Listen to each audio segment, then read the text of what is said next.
Hujambo na karibu. Maelezo mapya yameibuka katika kesi ya mauaji ya Albert Omondi Ojwang, huku mkurugenzi wa mashtaka ya umma DPP akimtuhumu aliyekuwa OCS wa kituo cha polisi cha Central Samson Taalamu pamoja na watu wengine watano kwa kumshambulia hadi kusababisha kifo chake akiwa mahabusu.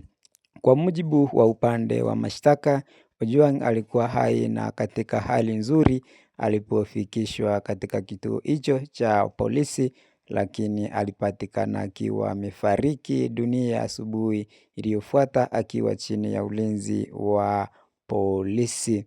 Madai makuu ni kwamba Ojwang alishambuliwa akiwa mahabusu. Ripoti ya uchunguzi wa maiti inapinga madai ya awali ya polisi kwamba alikufa kutokana na ajali. Madai ya tatu ni kwamba inadaiwa kuwa kamera za CCTV ziliingiliwa kwa lengo la kuficha ushahidi.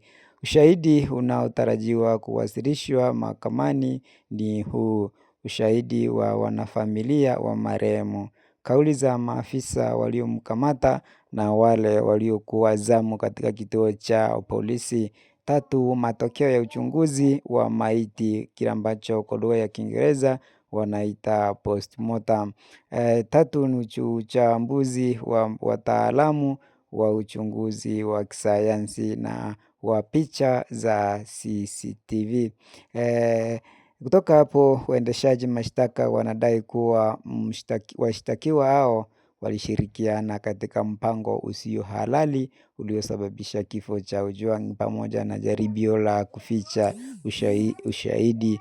Washtakiwa wote sita wamekanusha mashtaka hayo, huku kesi hiyo ikianza kusikilizwa chini ya uangalizi wa mkuu wa umma. Mwitikio wa umma ni kwamba kesi hii imezua mjadala mpya kuhusu vifo vinavyotokea watu wakiwa mahabusu na uwajibikaji wa polisi, huku wengi wakitaka haki itendeke na ukweli kuwekwa wazi. Kile kinachobainika kwa sasa ni kwamba Ojwang alishambuliwa akiwa mahabusu, ni kitu cha kwanza.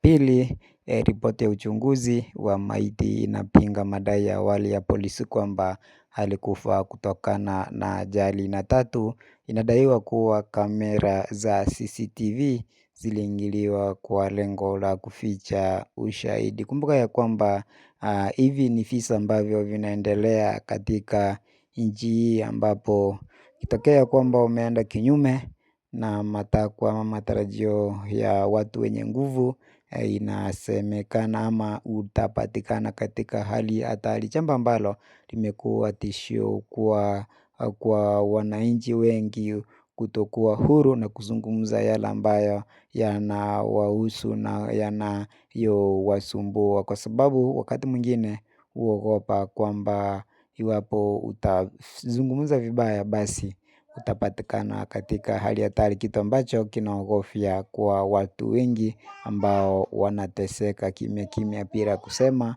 ama wanaopitia changamoto nyingi bila kusema, kwa sababu wanahofia kusema huenda ikawa ni hatari sana ama kuhatarisha maisha yao. Ni hayo tu kwa sasa, ila kile ambacho tunasema ni kwamba sheria duniani, haki mbinguni.